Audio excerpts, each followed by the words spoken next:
কখনো কি দেখেছেন কোনো একটি সভ্য সমাজে ক্লাস 2 এর বাচ্চাও ধর্ষণ হয়?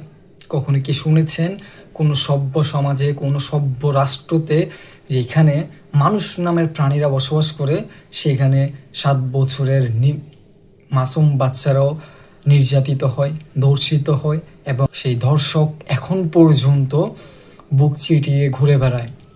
হয়তোবা দেখেন নাই, পৃথিবীর অন্য কোনো দেশে এর নজর আছে কি না জানি না, কিন্তু হ্যাঁ, আমাদের এই গর্বময় বাংলাদেশ, আমাদের এই চেতনাময় বাংলাদেশ এখানে অবশ্যই আছে। এখানে আমরা আজকে স্বাধীনতার 55 বছর পরেও চেতনা বিক্রি করছি, কিন্তু আমরা নাগরিকদের কোনো ধরনের নিরাপত্তা দিতে পারছি না। আমরা শুধু জনসাধারণদের মাধ্যমে শুধু বক্তব্য দিতেই পারি।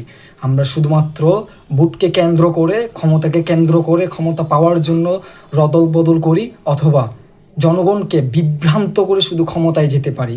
আমরা শুধু সংবিধান নামক দোহাই দিয়ে জনগণকে আটকিয়ে রাখি, শুধু জনগণকে বোঝাপড়া দিই, তাদেরকে ধোঁকা দিই, তাদের চোখে বালি দিয়ে আমরা প্রতিবার ক্ষমতায় যাই।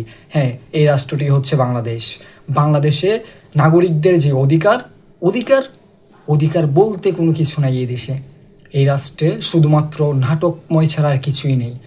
শুধু আজকে রামিসার ঘটনাটি আপনারা ফেসবুকে দেখতে পারছেন, কারণ সেটি ভাইরাল হয়েছে, সেটি নিউজ হয়েছে।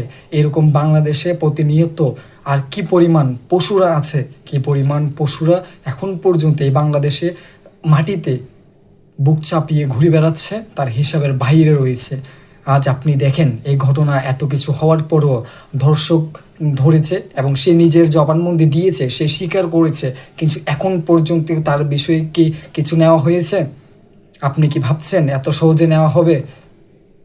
হয়তোবা তাকে কোনো একটু আপনি দেখেন, একটি রাষ্ট্রের কি পরিমাণ অধপতন হলে, একটি সমাজের সভ্যতার কি পরিমাণ নিম্ন লেভেলে গেলে যে আমাদের রামিসার যে বাবা রয়েছে, তিনি বিচার চাইতে হলো, আপনার বিচার চাচ্ছে না।